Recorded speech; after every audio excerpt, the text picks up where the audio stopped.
Vous êtes-vous déjà surprise à regarder votre mari en ayant l'impression de parler à un étranger? Avez-vous déjà eu la sensation que, bien que partageant le même lit, la même maison, la même vie depuis des années, vous viviez sur deux planètes totalement différentes? Si, en cet instant même, vous ressentez une oppression dans la poitrine parce que ces mots résonnent très profondément en vous, je veux que vous sachiez que vous n'êtes pas folle, que vous n'exagérez pas. Et surtout que vous n'êtes pas seul dans ce douloureux parcours où l'on découvre qu'il est possible d'être marié tout en se sentant plus seul que jamais.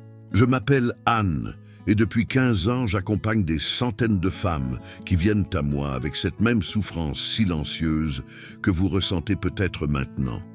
Des femmes qui ont construit leur vie aux côtés d'hommes, qu'elles ont un jour aimé passionnément, mais qui aujourd'hui les regardent sans se demander où est passée la complicité, où s'est perdue l'intimité qui va bien au-delà du physique. Des femmes courageuses comme vous, ayant osé poser la question la plus difficile: y a-t-il encore un mariage ou simplement deux personnes vivant sous le même toit par commodité, par peur ou par habitude? Avant d'aller plus loin, je vous invite à respirer profondément et à vous autoriser à ressentir pleinement ce que vous vivez en ce moment. Si des larmes montent, laissez-les couler. Si vous ressentez de la colère, reconnaissez-la. Si une tristesse profonde semble sans fin, accueillez-la aussi, car tous ces sentiments sont légitimes, réels, et constituent le point de départ d'une conversation qui peut transformer votre vision non seulement de votre mariage, mais surtout de vous-même. Je me souviens d'une conversation avec Marie, 54 ans, venue me voir après une crise de panique au supermarché.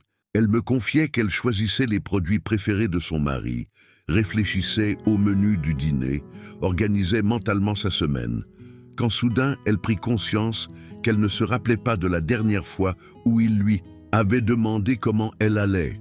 Elle ne se souvenait pas de la dernière fois où il avait manifesté un véritable intérêt pour ses rêves, ses préoccupations, ses peurs. Elle réalisa qu'elle était devenue une employée de sa propre vie, un personnage secondaire dans son mariage. « Anne, me dit-elle, les yeux embués de larmes, j'ai l'impression d'avoir disparu. Il me regarde à travers moi, pas vers moi. » Et elle posa la question qui m'a glacé. Peut-on être marié depuis 28 ans et rester totalement seul? La réponse à Marie et la réponse pour vous à cet instant est oui, oui, c'est douloureusement possible. Et reconnaître cela n'est pas un signe de faiblesse, mais le signe d'une conscience qui s'éveille enfin à une réalité que vous avez peut-être évitée depuis trop longtemps. Mais avant que vous ne pensiez qu'il s'agit d'une nouvelle, et foi de dénigrer les hommes ou d'inciter à la séparation, laissez-moi préciser une chose, ce n'est pas un espace de jugement, c'est un espace de vérité. Un espace où nous pouvons examiner honnêtement nos relations et poser les questions difficiles, non pas pour détruire, mais pour comprendre, car ce n'est qu'en comprenant véritablement notre situation que nous pourrons prendre des décisions éclairées pour notre avenir. Alors dites-moi, quand avez-vous pour la dernière fois eu le sentiment que votre mari vous voyait vraiment? Non pas qu'il vous regardait, mais qu'il voyait qui vous êtes, ce que vous ressentez, ce dont vous avez besoin? Quand avez-vous pour la dernière fois, eu une conversation qui dépassait l'organisation de la maison, des factures, des enfants, des rendez-vous. Une discussion où vous vous êtes connectés en tant que deux êtres ayant choisi de partager leur vie, et non comme colocataires gérant un foyer. Je sais que ces questions font mal. Je sais que vous essayez peut-être de vous souvenir et que vous réalisez que cela fait très longtemps. Et je sais qu'une part de vous se justifie en pensant « mais il travaille tellement, mais il est stressé, mais je n'ai pas non plus toujours fait ma part ». Et si un couple se construit à deux, il est vrai que lorsque seule une personne s'efforce de maintenir la connexion, ce n'est plus une relation, c'est une personne qui porte le poids des deux. Laissez-moi vous parler de Carmen, 52 ans, que j'ai rencontrée il y a quelques mois. Pendant 10 ans, Carmen a cherché à être la femme parfaite. Elle se levait tôt pour préparer le café comme son mari l'aimait, organisait la maison à son goût, ajustait ses horaires aux siens, sacrifiait ses propres intérêts pour soutenir ses projets. Elle était douce quand il était de mauvaise humeur, compréhensive quand il était distant, patiente quand il était irritable. Pendant des années, Carmen a cru que si elle était plus parfaite, plus compréhensive, plus séduisante, il redeviendrait l'homme dont elle était tombée amoureuse. Elle pensait que le problème venait d'elle, que si elle changeait quelque chose en elle, le mariage reprendrait vie. Mais savez-vous ce qui s'est passé? Plus Carmen s'efforçait, plus elle disparaissait. Plus elle cherchait à plaire, plus elle perdait son identité. Et plus elle se diminuait pour sauver le mariage, plus son mari la tenait pour acquise, comme si elle serait là quoi qu'il arrive. Le tournant est survenu un soir ordinaire. Carmen avait préparé un dîner spécial, dressé la table avec soin, enfilé une nouvelle tenue dans l'espoir qu'il le remarque. Mais il est rentré, a dîné en silence en pianotant sur son téléphone, s'est levé sans dire merci et a filé devant la télévision. Quand elle a tenté d'engager la conversation, il a répondu par des monosyllabes, visiblement agacé d'être interrompu. C'est à ce moment que Carmen a compris. Elle n'était pas dans un mariage, mais dans un monologue. Elle parlait seule, rêvait seule, essayait de construire seule ce qui, par définition, demandait deux personnes. Peut-être êtes-vous en train de vivre la même chose. Peut-être êtes-vous devenu comme Carmen, tentant d'être deux personnes dans une relation, compensant son absence émotionnelle par votre double présence. Peut-être vous êtes-vous perdu en essayant de maintenir vivante une relation qu'il ne semble même pas percevoir en train de mourir. Mais je veux que vous preniez un instant pour considérer ceci, même si c'est douloureux et essentiel. Et si la solitude que vous ressentez n'était pas un problème temporaire à résoudre, par plus d'efforts de votre part. Et si c'était le signe clair que vous êtes dans une relation où seule une personne est réellement présente. Réfléchissez, quand vous parlez, écoute-t-il vraiment ou attend-il juste que ce soit son tour? Quand vous êtes triste, vous demande-t-il ce qui se passe et montre-t-il un intérêt sincère pour vous aider? Ou s'irrite-t-il parce que votre tristesse gâche son humeur? Quand vous avez une réussite, une joie, une bonne nouvelle, célèbre-t-il avec vous? Ou répond-il machinalement, sans intérêt? Quand vous êtes ensemble, avez-vous le sentiment d'être avec quelqu'un qui aime être en votre compagnie? Ou avez-vous l'impression de déranger, d'interrompre, de gêner? Quand vous plongez votre regard dans le sien, y voyez-vous de la tendresse, de l'intérêt, de la connexion, ou seulement une personne physiquement présente, mais émotionnellement ailleurs? Ce ne sont pas des questions faciles, je le sais. Parfois, il est plus simple de faire semblant de ne pas voir que d'affronter la réalité qu'on investit peut-être seul. Parfois, il est plus aisé de continuer à vouloir être suffisante pour deux que d'admettre qu'une personne qui devrait être votre compagne est devenue simple spectatrice. Mais voici la vérité que j'ai apprise en accompagnant tant de femmes courageuses. Vous ne pouvez pas aimer à deux. Vous ne pouvez pas vouloir à deux. Vous ne pouvez pas construire à deux. Et quand vous essayez, vous ne sauvez pas la relation. Vous vous perdez en elle. Je me souviens de Patricia, 56 ans, qui est venue me voir après une crise qu'elle décrivit comme le réveil d'un très long rêve. Pendant 25 ans, Patricia avait été responsable de l'harmonie à la maison. C'était elle qui entamait les conversations, qui organisait les sorties, qui réglait les conflits, qui se rappelait des dates importantes, qui veillait à maintenir la flamme.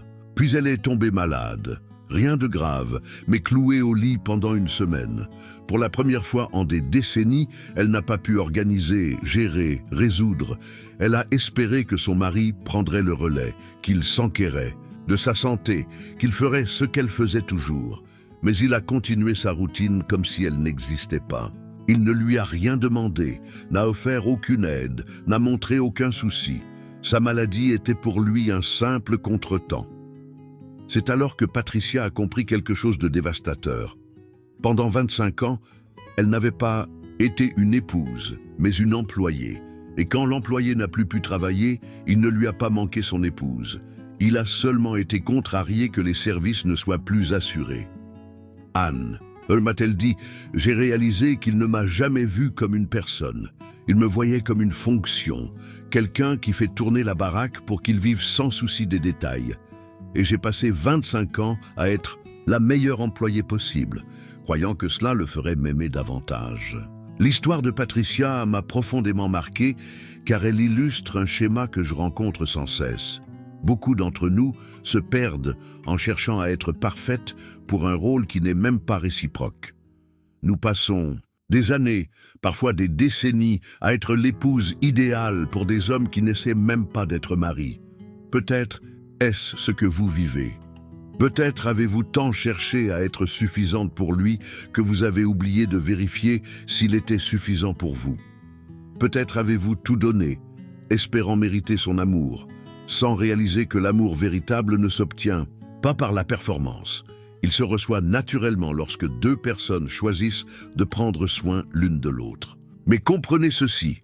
Reconnaître cette réalité n'est pas un échec. Cela ne signifie pas que vous n'êtes pas digne d'amour. Cela signifie que vous êtes une personne qui aime profondément, qui se donne entièrement, qui croit au pouvoir des relations.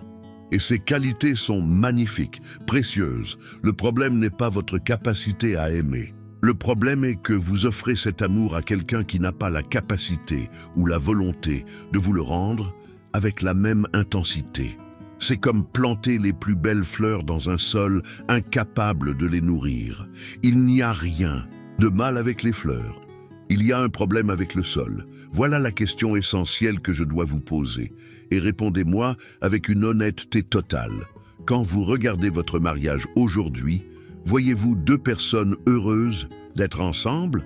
Ou voyez-vous une personne, vous, qui tente de rendre heureuse une autre, lui, qui ne semble même pas remarquer cet effort? Quand vous êtes dans la même pièce, ressentez-vous de la connivence, du plaisir mutuel, ou avez-vous l'impression de partager l'espace avec un étranger? Quand vous parlez de vos rêves, de vos peurs, de vos espoirs, s'implique-t-il vraiment? Ou sentez-vous que vous parlez seul? Je sais que c'est effrayant d'affronter ces questions, car peut-être que vous en connaissez déjà les réponses. Peut-être qu'une part de vous a compris depuis longtemps que vous êtes seul dans cette relation, mais vous craignez ce que cela implique. La peur de l'inconnu, la peur des changements à venir. Je comprends cette peur. Quand on investit des années, parfois des décennies, dans une relation, quand notre identité se construit autour du rôle d'épouse, quand toute notre vie tourne autour de l'autre, l'idée que cet investissement ne soit pas réciproque peut être terrifiante. Mais voici ce que j'ai appris. La peur d'affronter la vérité est toujours moindre que la douleur de vivre un mensonge. Vivre un mariage où vous êtes seul, où vous n'êtes ni vu, ni valorisé, où vous êtes devenu invisible pour la personne qui devrait vous aimer le plus. C'est un mensonge douloureux qui ronge votre estime de vous-même, votre joie, votre capacité à croire que vous méritez l'amour. Je me souviens de Hélène, 53 ans, que j'ai rencontrée l'an passé. Depuis 15 ans, elle se sentait comme un fantôme chez elle. Son mari était courtois, jamais cruel, mais aussi jamais chaleureux ni présent. Hélène m'a décrit sa routine. Elle préparait le café, il le buvait en lisant le journal sans dire bonjour. Elle lui demandait ses plans, il répondait brièvement.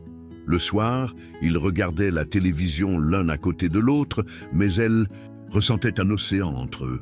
Il ne l'interrogeait jamais sur sa journée, ne montrait aucun intérêt pour ses pensées. Pendant des années, Hélène a tenté de briser ce schéma. Elle organisait des dîners, proposait des sorties, cherchait des conversations profondes.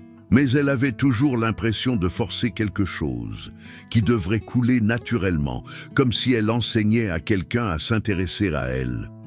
Le déclic a eu lieu lors d'un voyage pour leurs 20 ans de mariage. Elle avait tout planifié, un bel endroit, des restaurants romantiques. Mais pendant tout le voyage, il restait poli, sans enthousiasme, présent corporellement mais absent émotionnellement. La dernière nuit, alors qu'ils dînaient dans un restaurant chic, Hélène a porté un toast à leurs 20 ans. Elle a parlé des moments forts, de ce que leur mariage signifiait pour elle, de ses rêves pour l'avenir. Quand elle a terminé, il a simplement répondu « C'était long » et est passé à un sujet de travail. C'est là qu'Hélène a compris. Elle n'était pas mariée à quelqu'un qui ne l'aimait plus, mais à quelqu'un qui n'avait jamais vraiment appris à aimer.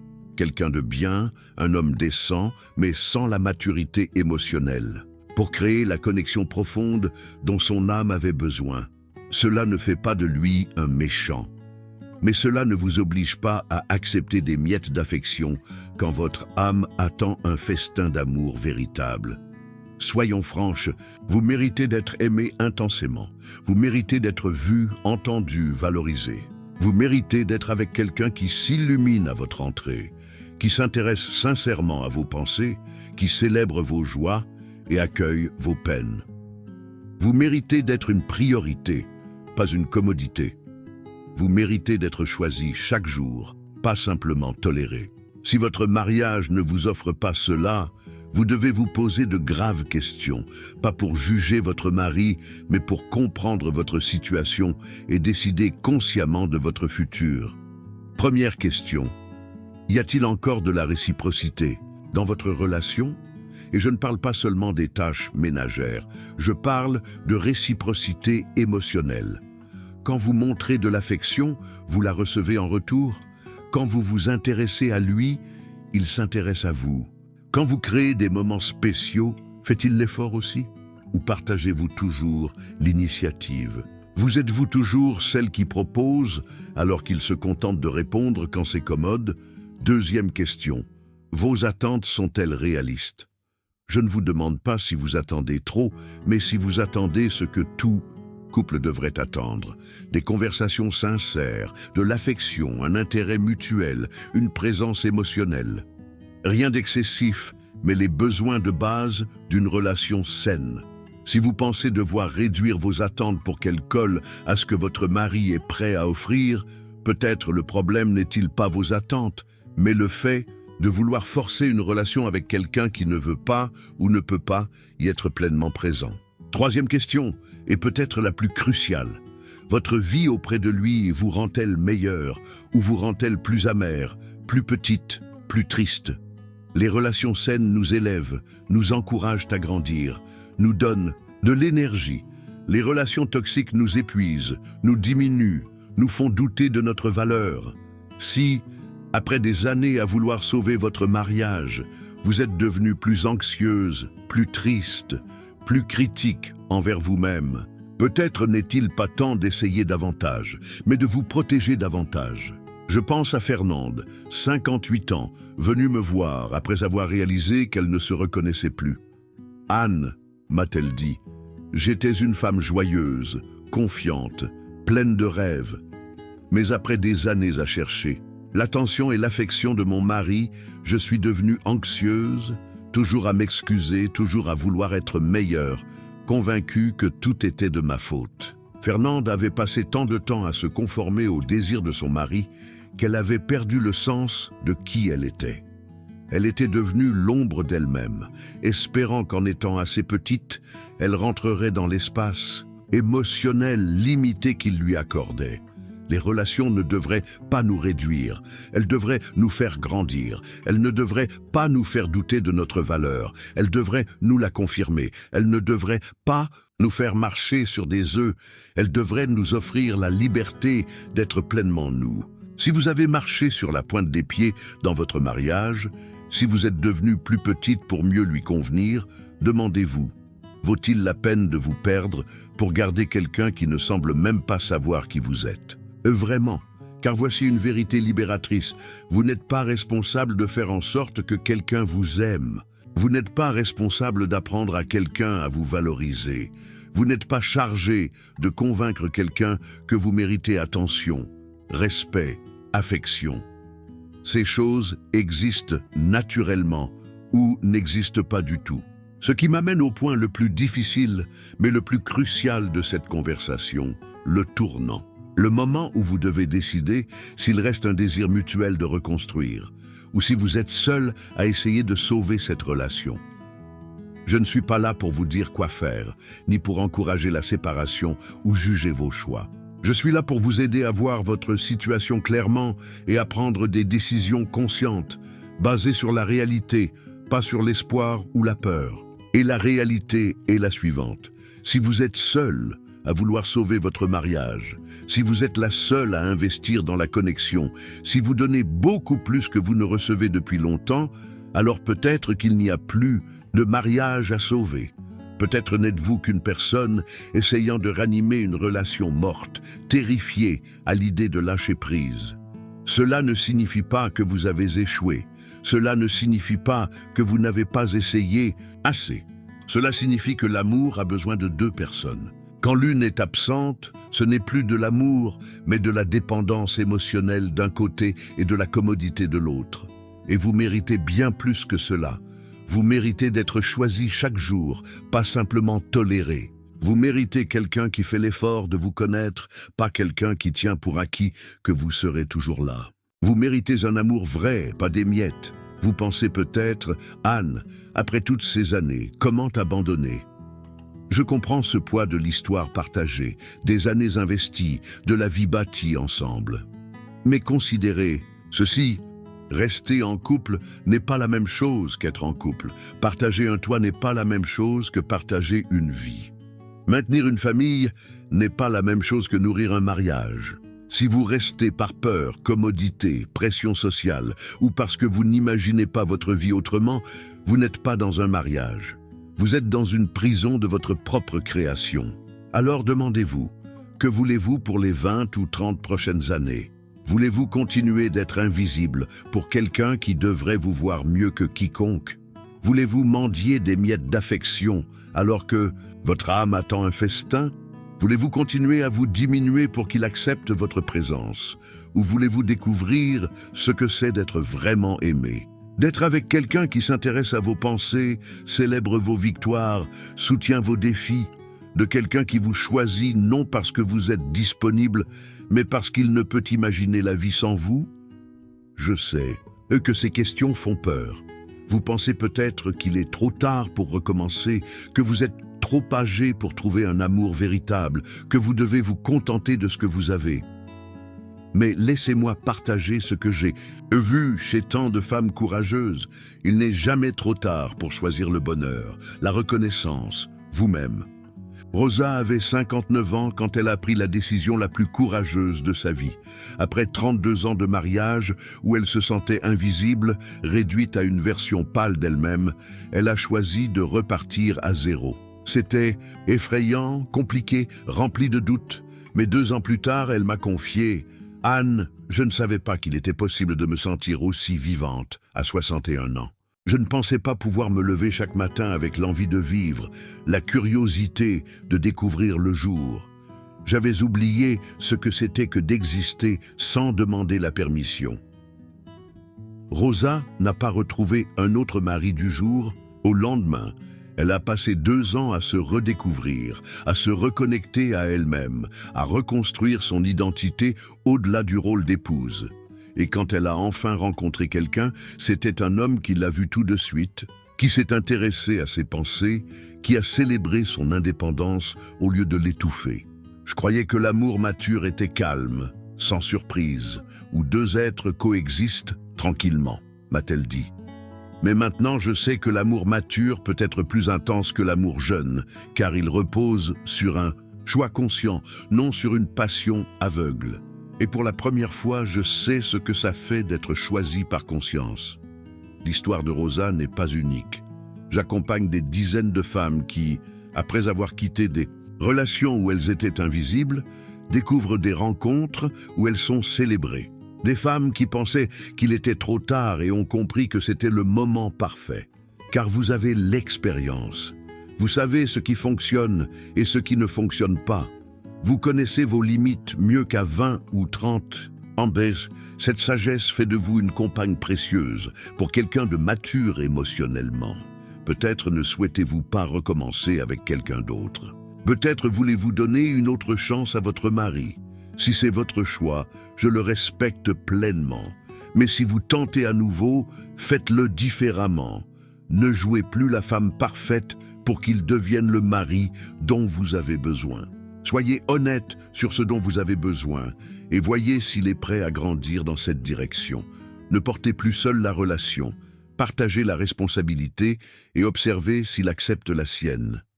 Ayez une conversation claire et courageuse. Exprimez votre ressenti sans accusation, mais avec honnêteté. Dites-lui que vous avez besoin d'être vu, entendu, valorisé, que vous attendez une réciprocité émotionnelle, pas seulement pratique, que vous souhaitez un compagnon, pas un colocataire. Alors observez ses actes, pas seulement ses paroles. Les mots sont faciles, le changement réel est ardu. Si, après quelques mois, il retombe dans ses anciens travers, promet des efforts qui n'arrivent jamais, et c'est juste assez pour que vous arrêtiez de râler, vous aurez votre réponse. Il n'est pas disposé ou capable d'être le compagnon dont vous avez besoin. Quoi qu'il advienne de votre mariage, une chose est immédiate. Reconnectez-vous à vous-même. Rappelez-vous qui vous êtes, au-delà d'épouse, de soignante, de celle qui vit pour rendre les autres heureux. Quand avez-vous fait quelque chose juste parce que vous en aviez envie? Quand vous êtes-vous offert un cadeau parce que vous le méritiez? Quand avez-vous passé du temps avec des amis, cultivé vos passions, rêvé vos propres rêves? Si vous avez tant tâché d'être suffisante pour un autre que vous avez oublié d'être suffisante pour vous-même, il est urgent de vous reconnecter à la femme extraordinaire que vous êtes. Comprenez ceci, votre bonheur ne peut dépendre d'un autre. Votre estime de vous ne peut reposer sur l'approbation de quelqu'un qui n'a peut-être pas la capacité de vous la donner. Votre valeur n'est pas conditionnée par le regard d'une personne au cœur étroit. Vous êtes précieuse en vous-même, intéressante, intelligente, capable, digne d'amour et d'affection, simplement parce que vous existiez. Si quelqu'un dans votre vie ne voit pas cela, le problème n'est pas vous, mais son regard limité. Je pense à Lucie, 55 ans, rencontrée récemment. Lucie avait passé 23 ans à être l'épouse idéale pour un homme qui ne remarquait jamais ses efforts. Elle était devenue si invisible qu'en arrivant en thérapie, elle m'a dit « Je ne sais plus qui je suis quand je n'essaie pas de plaire ». Pendant des mois, nous avons retravaillé son identité.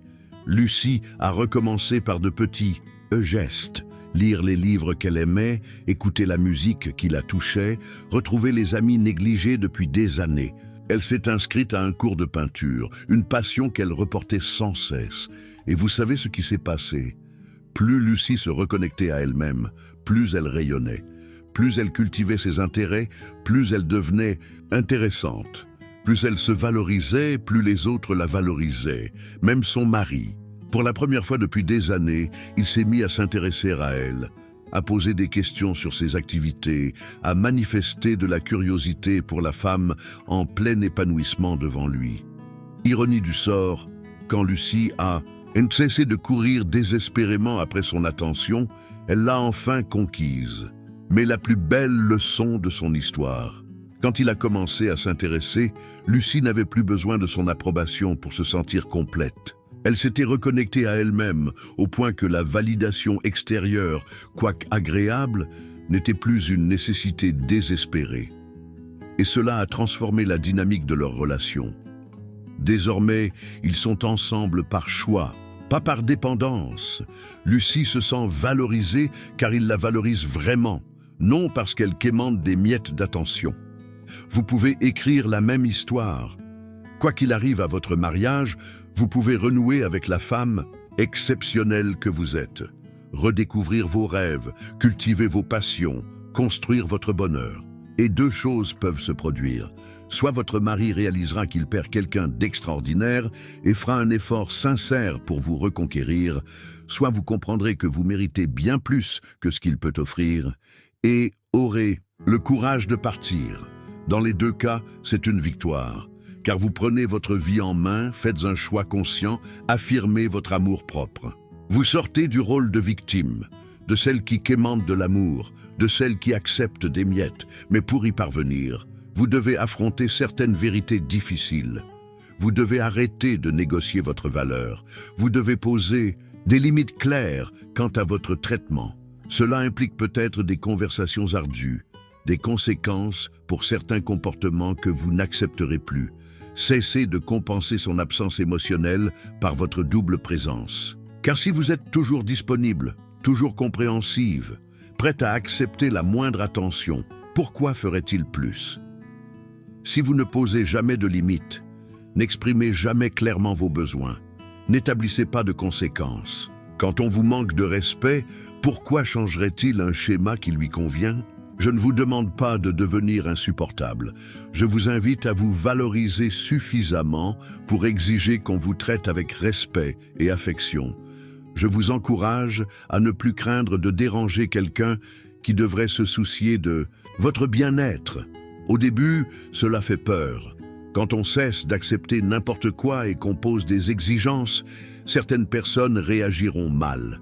Elles vous culpabiliseront, vous accuseront d'être exigeante, tenteront de vous convaincre que vous demandez trop. Mais souvenez-vous, si quelqu'un s'agace parce que vous demandez à être traité avec respect, c'est révélateur. Cela montre qu'il préfère vous garder diminué plutôt que de faire l'effort de bien vous traiter. Une personne qui préfère vous voir diminuer ne vous aime pas vraiment.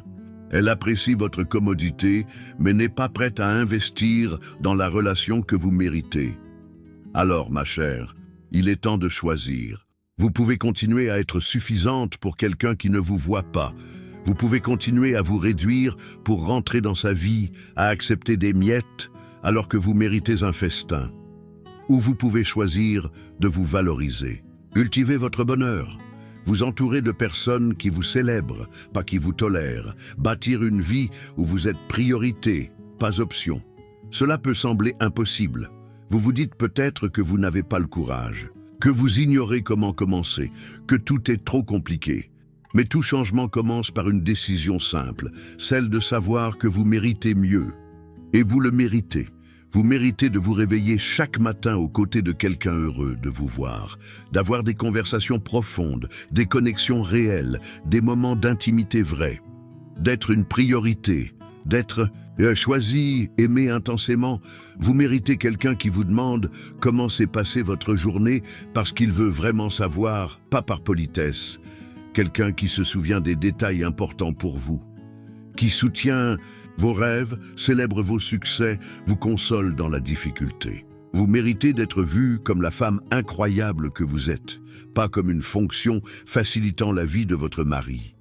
Quelqu'un qui s'efforce de vous connaître, curieux de vos pensées, valorisant vos opinions. Et si vous n'obtenez pas cela où vous êtes, alors peut-être êtes-vous au mauvais endroit, avec la mauvaise personne, tentant de forcer ce qui devrait être spontané. Imaginez votre vie comme une photographie qu'on tente désespérément de corriger. Même en changeant l'angle, la lumière, les poses, l'image reste floue, sans vie, sans joie. Peut-être est-il temps de prendre une toute nouvelle photo, de changer de décor, de découvrir une lumière différente, des angles insoupçonnés, d'arrêter de réparer un cliché qui ne reflète pas votre véritable valeur. Cette nouvelle photo peut inclure la même personne si elle accepte de grandir et d'être le compagnon dont vous avez besoin, ou de nouvelles rencontres, une possibilité encore inimaginable qui vous surprendront. Quoi qu'il en soit, cette image vous aura, vous, pleinement vous, valorisé, respecté, aimé, protagoniste de votre vie, plus jamais second rôle dans celle de quelqu'un d'autre. Quand vous l'obtiendrez enfin, vous regarderez en arrière et vous demanderez comment vous avez pu accepter si peu, si longtemps. Vous réaliserez que toute cette douleur, cette solitude, ce doute sur votre valeur, n'était que votre âme, criant que vous méritiez mieux, votre intuition vous guidant loin d'une situation indigne de qui vous êtes. Et vous vous remercierez d'avoir eu le courage d'écouter cette voix intérieure, de choisir davantage pour vous-même, de croire que vous méritiez un amour véritable. Alors, si ces mots résonnent en vous, si vous vous êtes reconnu dans ces histoires, si vous avez senti que quelqu'un comprenait enfin votre douleur et votre solitude, sachez que vous n'êtes pas seul. Des milliers de femmes courageuses comme vous ont posé les questions difficiles et cherché les vraies réponses. Et quel que soit votre choix de reconstruire votre mariage ou d'entamer une nouvelle vie, vous avez en vous la force, la sagesse et le courage nécessaires pour créer la vie que vous méritez. Vous êtes une femme extraordinaire, vous êtes précieuse, intéressante, digne d'un amour profond et sincère. Si quelqu'un dans votre vie ne le voit pas, rappelez-vous, le problème n'est pas vous, mais son regard limité. Ne laissez pas la cécité émotionnelle d'autrui vous faire douter de votre lumière. Ne laissez pas l'incapacité de quelqu'un à vous aimer profondément vous faire croire que vous n'y avez pas droit. Vous en avez le droit. Vous l'avez toujours eu. Il est temps de y croire et d'agir en femme puissante, précieuse et digne d'amour que vous êtes. L'avenir que vous méritez vous attend, et il est bien plus beau que vous ne l'imaginez désormais.